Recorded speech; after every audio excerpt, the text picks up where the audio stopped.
we do have our guest in the building, Mr. Omar Abdallah, aka Omidala. He'll tell us later. He'll tell us why that aka. Bona that aka. He is the chairman of Mombasa Press Club, hapa Mombasani, and today we'll be talking about how journalists can keep pace, keep up the pace with an evolving landscape. Kama kawaida. Karibu sana Mr. Omidala. Ndani ya nyumba, karibu breakfast vibe. Hapa ndipo. Yes. Yeah, and right about now we want to introduce to you our guest, a man who has been vocal about the freedom of journalists, actually talking about opportunities of monetization of content and actually the evolving landscape of media. We want to understand how evolving this media, how maybe digital world is actually contributing to the evolving work of journalists and how journalists can actually navigate this one through. So karibu sana, Mr. Omar. Asante sana. Great work you guys are doing. Karibu. Asante. So maybe just tell us about Omar Dala and all about Mombasa Press Club and how this maybe something about Mombasa Press Club. Well, my name, as you've said, I'm Omar Abdallah or Omidala. I'm mostly known as Omidala. Yeah, and I'm the chairman of Mombasa Press Club. And just to give you a brief about Mombasa Press Club, Mombasa Press Club is actually a professional group or professional association of Mombasa-based journalists and media practitioner. And it was started just last year. Yeah, we actually are 1 year old and some few months. So we've just been here. And actually our main focus is to empower our members who are journalists, local journalists, and we empower them in several ways. And one way is actually through trainings. You know, the journalism industry, or as you all know, not only the journalism industry, the world is now changing. Everything is changing every day. So we get to empower our members through training so that they also can keep themselves updated with the changes that are going on in every sector. And also, you know, we believe that when we come together, our unity is power. So we believe that when we come together as journalists, then we have a voice to raise, or rather we have a voice that can help us in terms of solving some of the issues that we are going through as journalists, because journalists also go through a lot of challenges in their day-to-day work, in their lives. So we believe when we come together, we might find solution to some of these problems. Before tuendelee sana hata to understand what Mombasa Press Club is and how it started, I would like you to tell our listener this morning, who is Omar Omidala, away from the chairman of Mombasa Press Club. Who are you as a person? Okay, Omar Abdallah or Omidala is a journalist first. A journalist, a blogger. I run a blog that is called omidala.co.ke. Yes. But also I'm a journalist. I'm a trained journalist, having practiced here in Kenya and Tanzania. I've been a radio presenter in Tanzania for close to 2 years. And also I've worked for some local FM stations here in Kenya, Radio Salam, Radio Rahma, and also a newspaper. I used to be a newspaper that was run by the current deputy governor of Kakamega County. That is Mr. Savula. So he used to have a newspaper called the Sunday Express. I was the correspondent in the Coast region. So I have close to 16 years in journalism. Oh, really? That's amazing. All right, sisi wengine tukisikia hivyo kuna mali lazima uanze. You have to start somewhere. That is very true. Everybody has to start from somewhere. And now we're talking about digital literacy and the evolving world. You know, as we want to adapt to this digital space and digital know-how, there's also one thing that we need to keep in mind is that we should keep up maybe professionalism and authenticity. So how can a journalist actually keep up with the digital growth and as they also maintain the professionalism and authenticity as a journalist? That's a very good question. You know, most people who are using the social media nowadays lack the ethics that someone will just post just a video without considering some of the effects that the video might be having to the subject or what. But for you as a journalist, you've gone to a journalism class, and there's what we call media laws. So in as much as you might be carried away, or rather in as much as you have to go with the current trends, which is very much important for you to stay also relevant in the industry and in the current world. But also you also need to consider the ethics that come with your work as a journalist, the media ethics, the what we call the practice, the ethics that you have to put in place when practicing, and also the guidelines that have been set there by the Media Council of Kenya. So you have to put all this into consideration when you're doing your work, especially in the digital platform. You don't have to operate just like a normal person or just like someone else out there who just pop, or rather just find a video, record, then just use it on social media. No, there are ethics that you need to consider. Those ethics actually also apply to, and that's the reason why we need to still go back to trainings, because things change and the dynamics have changed. So you also need to be trained on how to go with these dynamics. Right. So we know that social media has turned everyone into like a social media content creator. Is this helping the journalists or is it harming them? Actually, it's becoming a challenge to journalists, because there's that you have to balance between being a professional and also being that social media person. You know, it's very good for you as a journalist. You also create your own brand as a person, or for you as a radio presenter. You can also create your own brand. Apart from the brand that is Blue Radio, you have your personal brand, but you have to maintain that professionalism. Someone needs to differentiate between you and that social media user, just normal social media user. You are a professional, so you have to do your things professionally, going by the ethics. And you know, Andy mentioned about something about content creation, and you find that sikizi kila mtu anaweza kuwa content creator as long as you have a smartphone. You can access internet, you can go to social media and just do your content and post. Does this mean that a traditional media is actually dying? Because if you look at even these advertising companies, because they go for content creation, so long as you have content creators, so long as you have a huge following on social media, watakuwa wanachukua wale and leaving this mainstream media aside. So does it mean that this is actually killing traditional media? No, it's not killing. Actually, you know, technology is there with us and will keep changing. But the role of a journalist will still remain that, to inform, to educate. So your role as a journalist will not change, even though technology will change every day. So we can't say that actually with the coming of the new technology, then journalism, or rather the traditional media, will be phased out. No, it won't be phased out. It's now about the media houses. It's up to them to also go with the trends, because actually there are some people who still rely on these media houses to get the stories, or rather what's happening. So it's up to you as a journalist. Maintain that professionalism and go with the pace and go with technology, because this technology keeps on changing every day. But your role, as I've said, your role as a journalist remains the way it has been always. So it's up to you now. You have to balance. You have to balance between professionalism and technology. And also media houses, they also have to go with technology. Because if you take a look now, there are some media houses, and I believe your media house, Blue Radio, is one of them. Actually, they've decided to embrace technology. They are doing things digitally, not the way things used to be.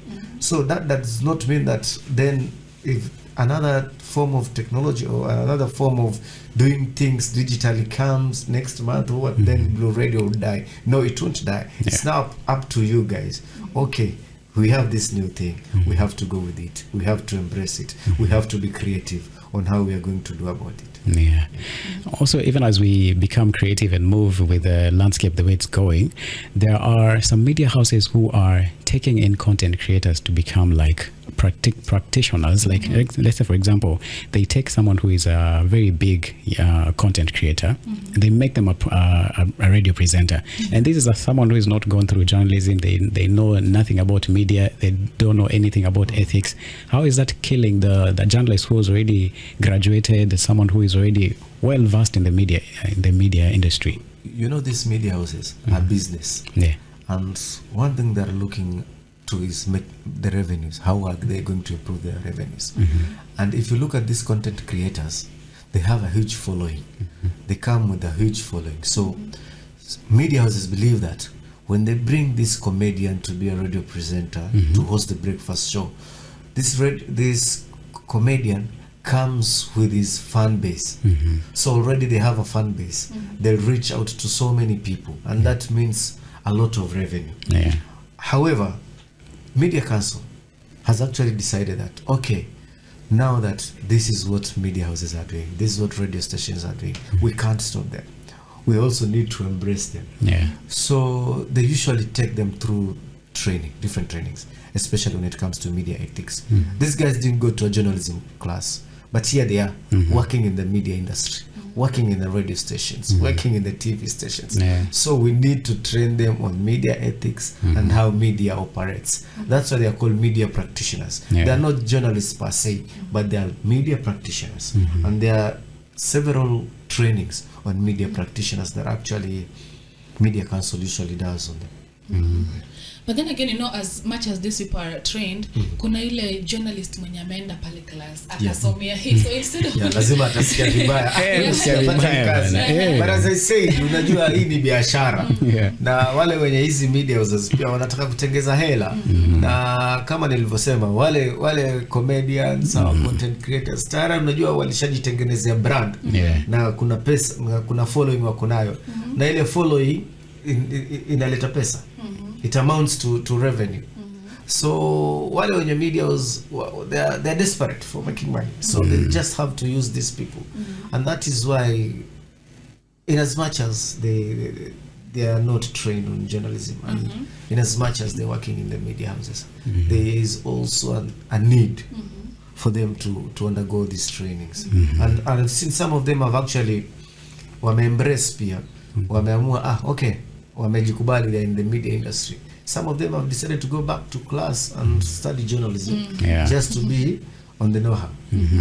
But you know, I'm still going to be on that point because it really hurts so much seeing a young journalist or maybe somebody who has papers out there, but because they don't have the following, they're deprived of that opportunity to actually build themselves or build a brand or build the names that already.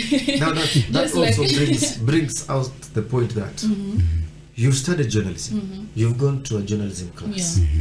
You don't have to be employed in a media house for you to earn from journalism. There are a lot of things that you can do now.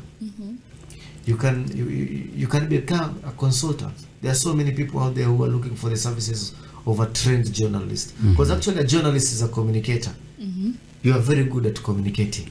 So why can't you use that skill to earn your revenue just away from being employed in a media house? You can also use your skills in somehow making money. You don't have to be working for a media house for you to be proud that you are a journalist. Provided you've gone to school, you have the relevant skills as a journalist. You have the communication skills. We have so many politicians out there who are actually looking for communicators, or rather for journalists who will help them. Actually, for now, so many politicians have embraced the digital world, and how they are communicating digitally. So, as a journalist, you can also land a job there. There are so many corporates out there who are looking for journalists who will help them in coming up with press releases, especially when they have a crisis, how to manage that crisis. And I believe as a journalist, through your communication skills, you know how to handle this crisis. So you can also earn from that. You don't have to earn from a media. And apart from hiring content creators into their media house, there's also invention of AI tools. Now, just because AI tools can actually write news, edit videos, and also Andy is a voice-over artist. Kuna squeeze media houses inatumia AI tools to create this voice-over. So should people like Andy be actually worried? Because as much as we want to adapt to the new digital era, there's also these AI tools that are actually replacing real human services. You know, all this is competition, and you have to be very smart, and you have to be very creative for you to be relevant. So it's up to you now, as an individual, as Andy. Here you are wondering, wow, so we now have chat GPT. We have AI. So is my job at risk? No. Some come up with something that is very unique with you. I believe if there's something unique about you, now let's say with Blue Radio, they've given you this job opportunity because there's something unique about you, right? Yeah. So why can't you sit down and say, this is my unique point. This is what I have as a unique thing. Let me work on it. And it will take you places. You don't have to be worried, provided you have that unique skill. You have that uniqueness within you. You don't have to be worried. All this is just competition. Yeah.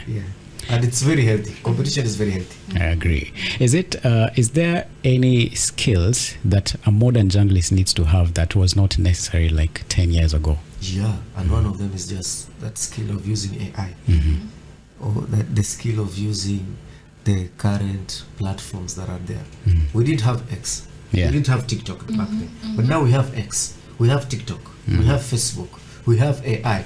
So for you as a journalist, you need to have those skills of how can you use this. You know, you are going there to the field to get news. Right? That single news, you can use the skills that you have on how to use the platforms like TikTok, to make your story trend. So it's up to you now.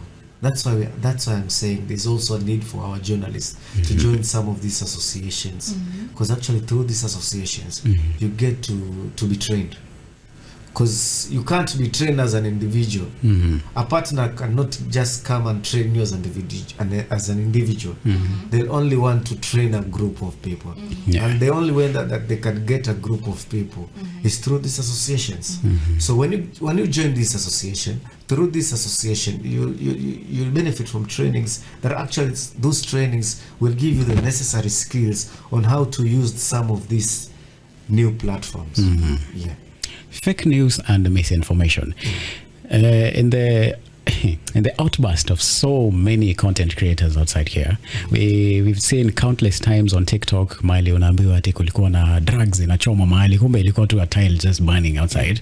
But so how can journalists maintain their credibility in all this noisy world of misinformation and fake news?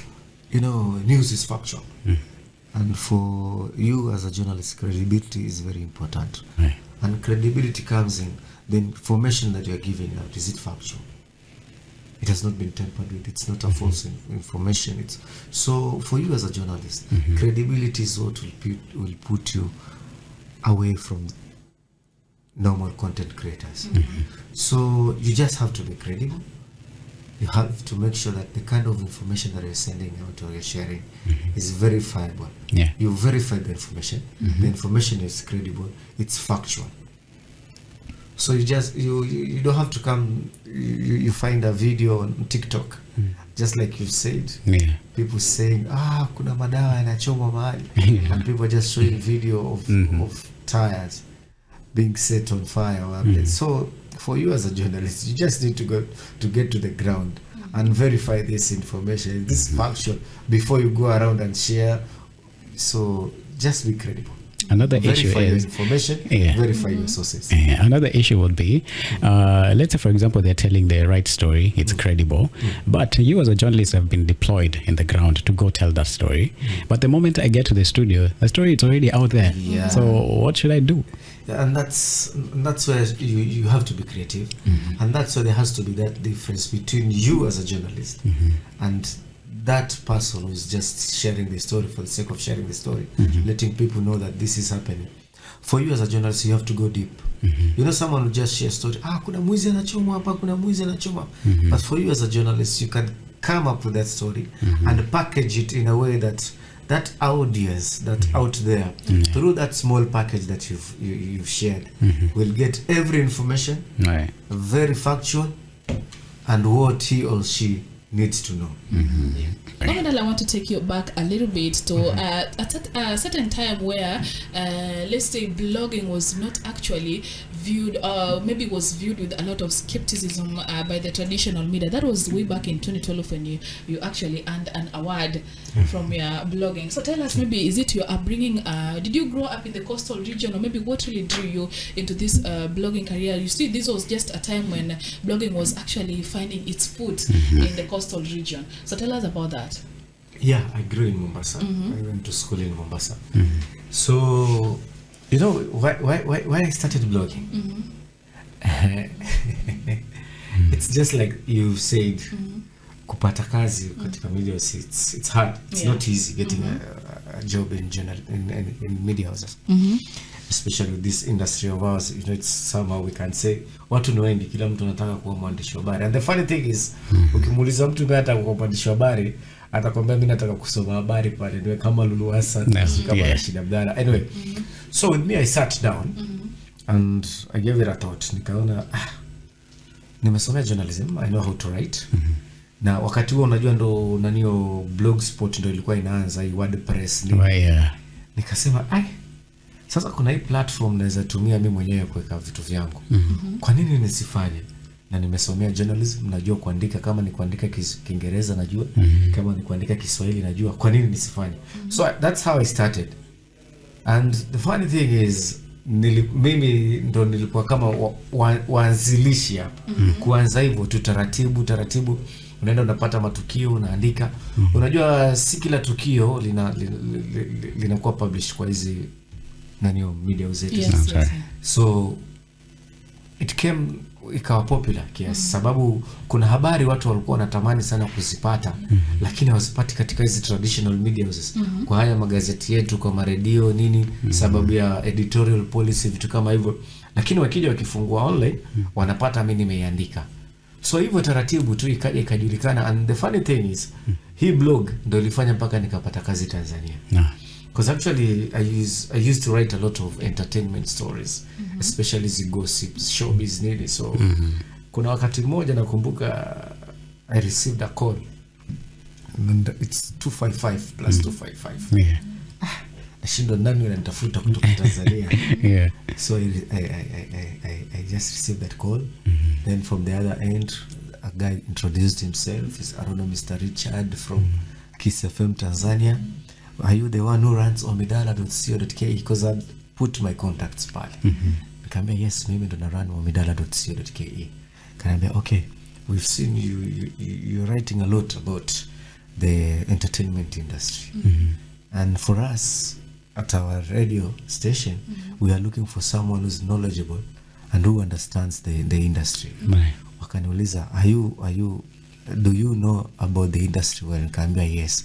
Do you have the journalistic background? I told them yes. Hata nimesomea uandishi wa habari, mimi ni mwanahabari.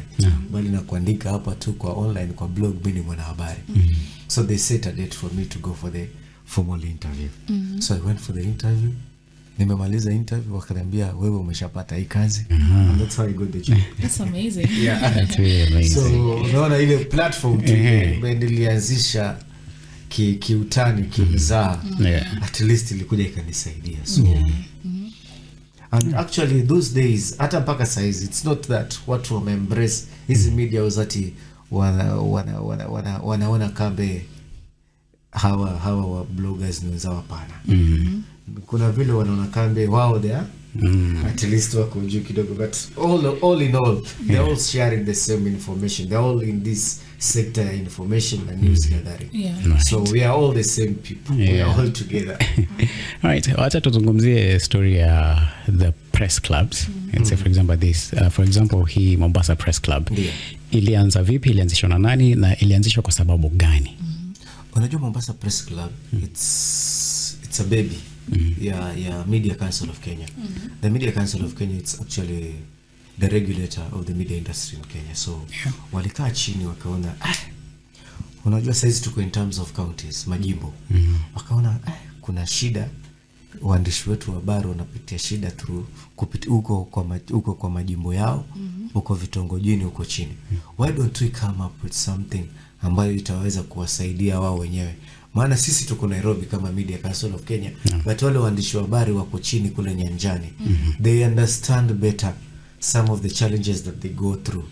So that's how they came up with the idea of actually having press clubs. These press clubs are everywhere.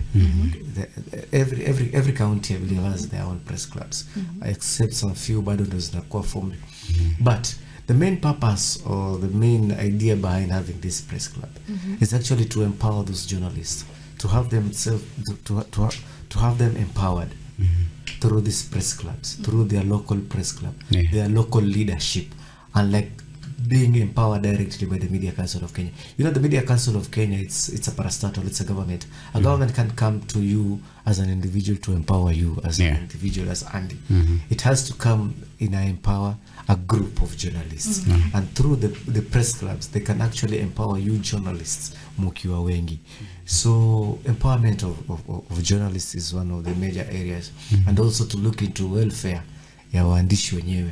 So what Media Council did is actually kusaidia hizi press club kuwa formed. Wanawa support tu through mfanya mnanio kama ni registration, then you form your own club, launch vitu kama hizo.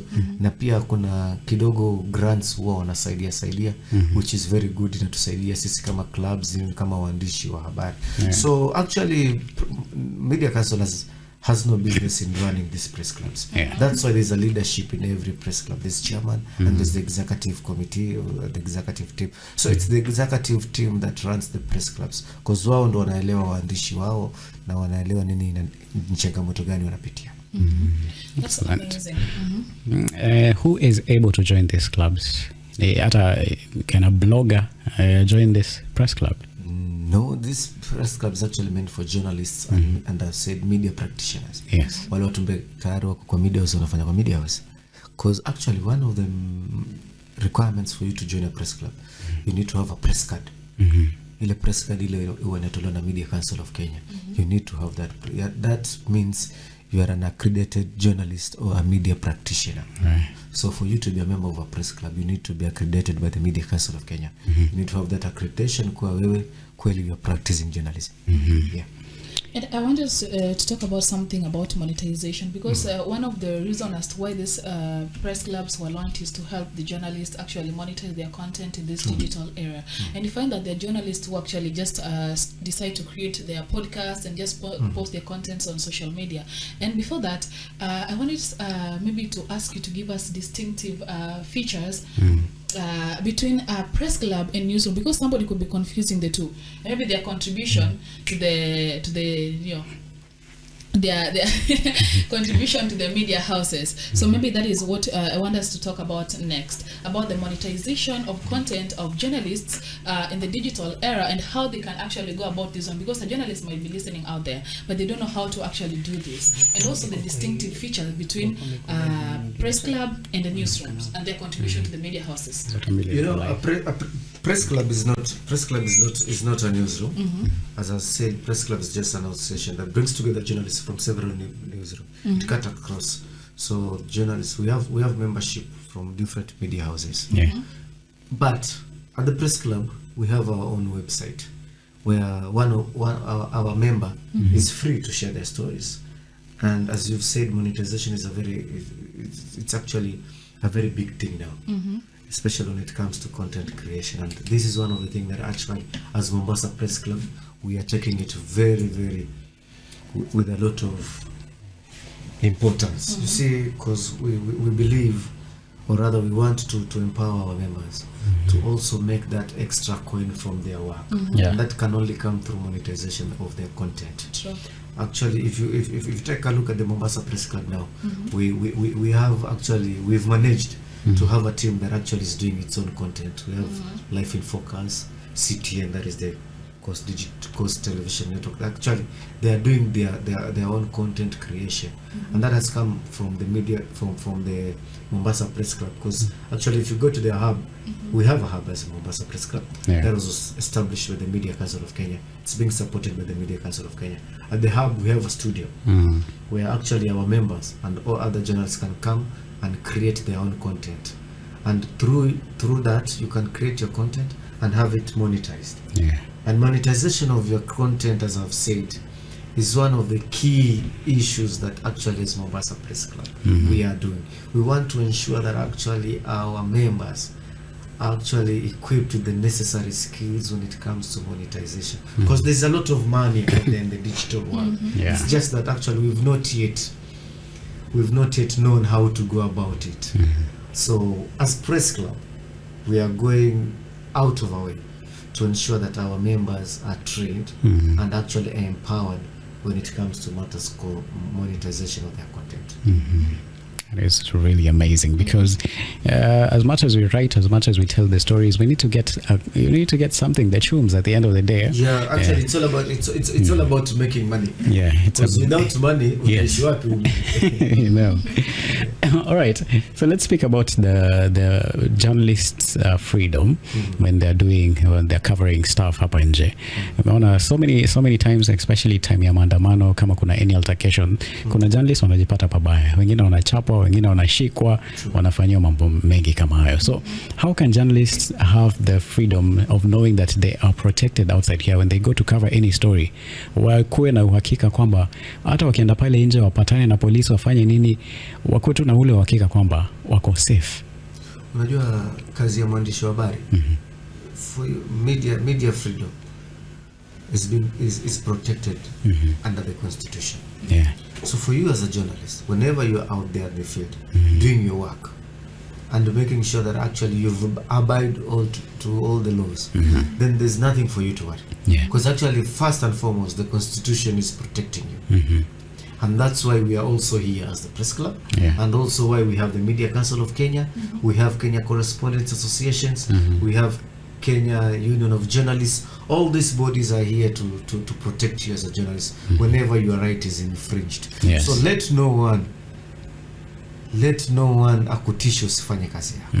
Provided unafanya kazi yako kwa haki na unafuata sheria, then you are good to go. Hakuna mtu yote anafaa kutishia usifanye kazi ama akuletee wasiwasi katika kazi zako.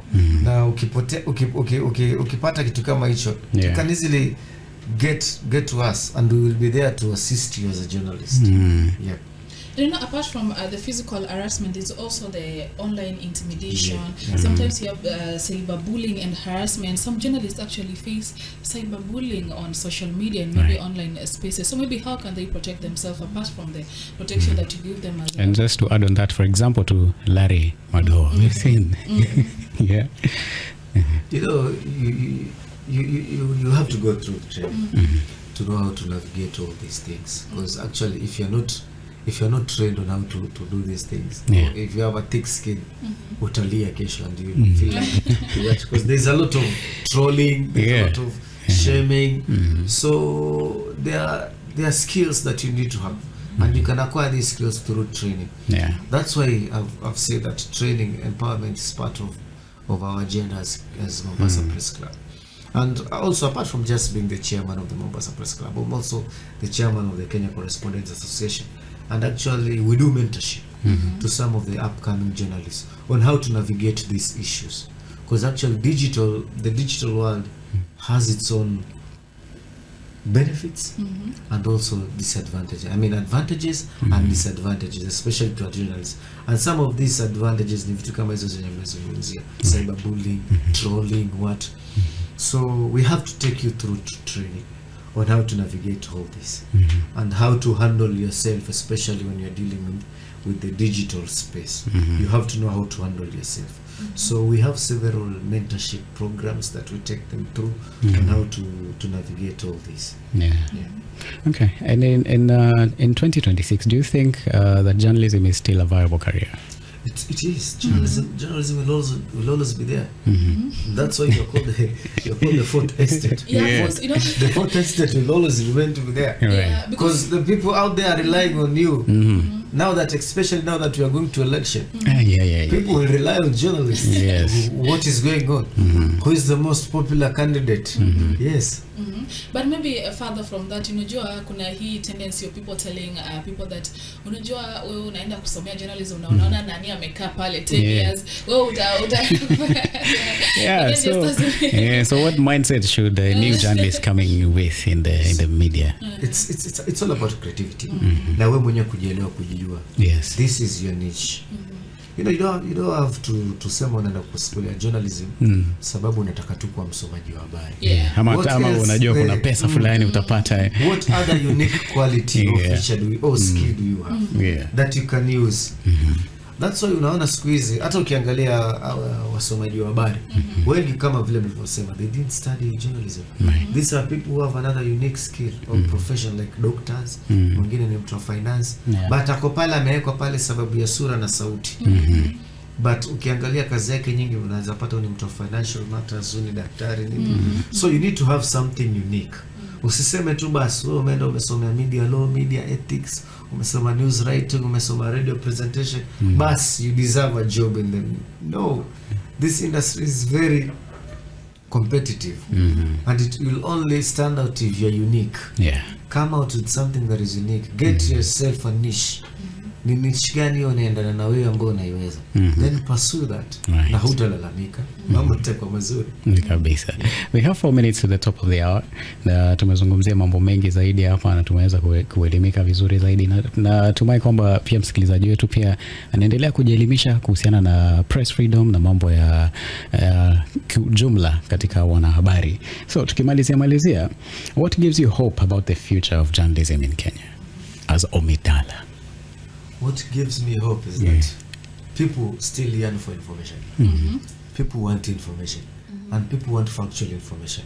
So as a journalist, kazi yako bado iko. You should not be worried. So your space will always be there. Unaona hata ukienda kwenu bara kijijini saizi, utapata kuna wale wazee wamekaa, mtu amekaa lakini anasikiza radio. Anataka yani wakati wa news anataka akae asikize. So that tells you that hii profession bado it's there. Na itazidi kukua sababu kuna watu bado wanataka information, and they believe they can only get this information kutoka kwa wanahabari na vyombo vya habari. So this profession has been there and it will always be there. Let's talk about Mombasa Press Club as we just wind up. Many people believe that for you to maybe climb up the ladder, you must be somewhere in Nairobi, or you understand that in the capital city. That is when your voice as a journalist will actually you'll be a renowned journalist. So let's talk about Mombasa Press Club. What is that one thing that you're doing to make sure that journalists in Mombasa also get the equal recognition that just like any other countries like Nairobi, or if there is any forums, so maybe you guys are holding here in Mombasa to ensure that journalists meet and actually share ideas. Cross-pollination of ideas is also very important, and make sure that or help you grow as a journalist. So maybe let's talk about that as just one up. Yeah, one of them is mentorship. We do mentorship programs and we do some of outreach. Unajua hizi outreach pia zinasaidia. Alafu unajua kwa Mombasa Press Club kuna wale waandishi ambao ndio wameweza kuchipukia, those who are upcoming journalists. So we make sure that we link them up with some of these big wigs who have always been there, wanajiita veterans, so that they can also share their idea. Unajua ukimchukua yule upcoming, ukimweka akae chini na the veteran, anasikia raha, at least anapata some sort of anakuwa model, anakuwa nurtured. Na pale yeye mwenyewe pia anaanza kujifeel kweli niko kwa hii career na mimi naweza fika mahali huyu amefika. So we do such things to mentor these young journalists, and also oftenly tunafanya events bringing us together to share ideas, to see what we can do for ourselves. So mambo kama hayo, because tukiwaleta watu pamoja, they share the ideas, and when several ideas come together, then something big will come out. You're listening to Blue Radio, bringing the vibe.